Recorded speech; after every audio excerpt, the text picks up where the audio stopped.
Go. Hi Dave, my name is Nicole Brannigan and I am co-founder of Compass Cycle and Flow in Rochester, New York, located in the Finger Lakes region. We are an indoor cycling, yoga, and fitness studio.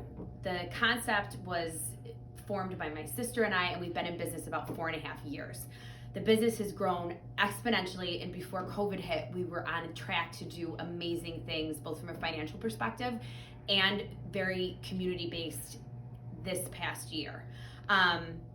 We've been impacted by this probably just as much as any other industry, if not more, being in the fitness industry. We decided in March, this whole thing completely caught us off guard, I guess I'll say. We decided voluntarily to close operations down. Our last day of operations was March 15th. And we decided to do it because we thought it was the right thing to do for our team and our community when there was so much uncertainty surrounding COVID. At the time, we thought we would be shut down for about 2 weeks. Never in a million years did we think that 10 months later, we would be sitting here making a video pleading for help so that we could just keep afloat for the next couple of months until hopefully this nightmare ends for all of us. What we do here at Compass, it's based in, we have a cycling studio that's based in rhythmic riding. We also have a yoga studio, and we also offer other fitness classes. But what we do here is much more than just provide fitness classes for people. Our goal is to provide a safe space for people to show up exactly who they are that day with no judgment. This place has given people life. It has given light in times of darkness. It has become a comfort for people. We want people to feel like there's an invisible safety net every single time they walk through the doors, and that we are here to catch them. And that's really what sets us apart. We're not focused on appearances. We're not focused on calories. We're focused on that feeling that you get when you know that you're not alone in this, because we know firsthand none of us were meant to do any of this by ourselves in any aspect of our life. And this is no different, really.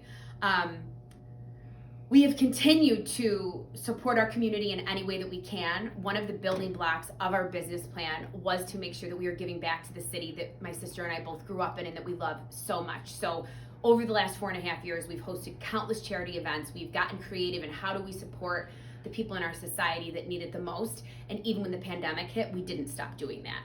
After 3 weeks of sitting at home and realizing that there was no end in sight, we leaped into action and we started an initiative that we called Compass Comes Together.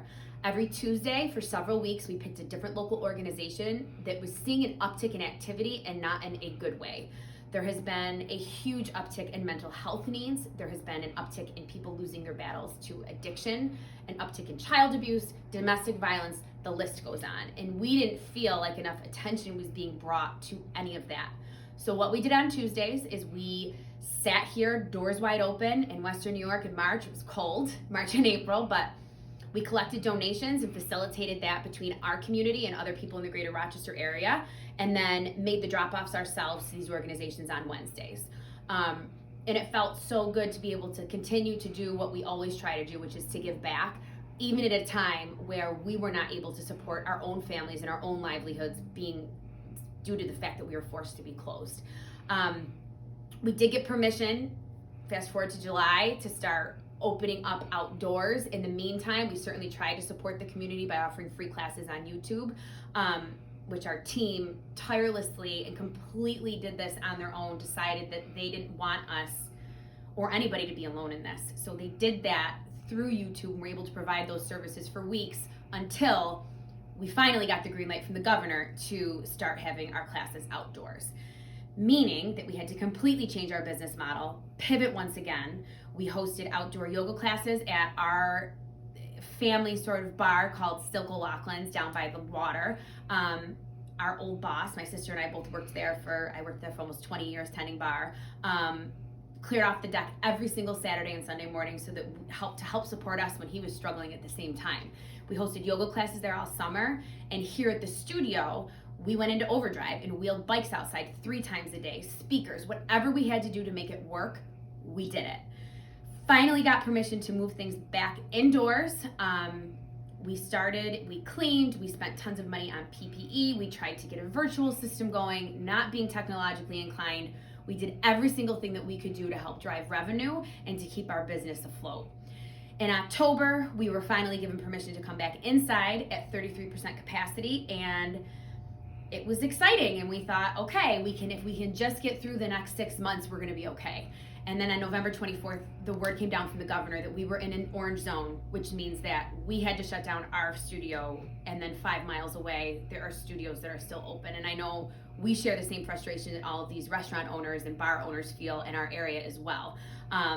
Thank God we were only shut down for 2 weeks, but then when we reopened, there's a whole nother set of things that we had to, again, pivot and adjust and make it work, which we did. Because again, in my opinion, the people that get the job done and the people that figure it out at all costs and make it work are the small business owners without all of this support. So here we are, and we are now in January, and we're operating at 25% capacity, and we're doing every single thing that we possibly can to keep our livelihoods alive, to pay our people. We've never shut off payroll, and that has meant many weeks with my sister and I not bringing home a paycheck, but these people have blood, sweat, and tears, have given us everything that they have, and we feel a responsibility to our team and also to our community to try and stay open and try everything, which is why I'm here today. Even if we're not one of those businesses that you choose, we feel like it's so important that you know what a difference that you're making, to feel seen and to feel heard when, to be honest, most of the time, with all the political nonsense that's gone on, the real people that are suffering and struggling, and the blue collar and the entrepreneurs, these are the people that are struggling day in and day out, and you're the first person to really do something about it. So thank you so much. Thank you for everything you're doing, and please know that with every small business you save, you're saving a piece of the community and a piece of the culture that cannot easily be replaced. So thank you so much for your time. Happy New Year. And I think that's it. Thank you.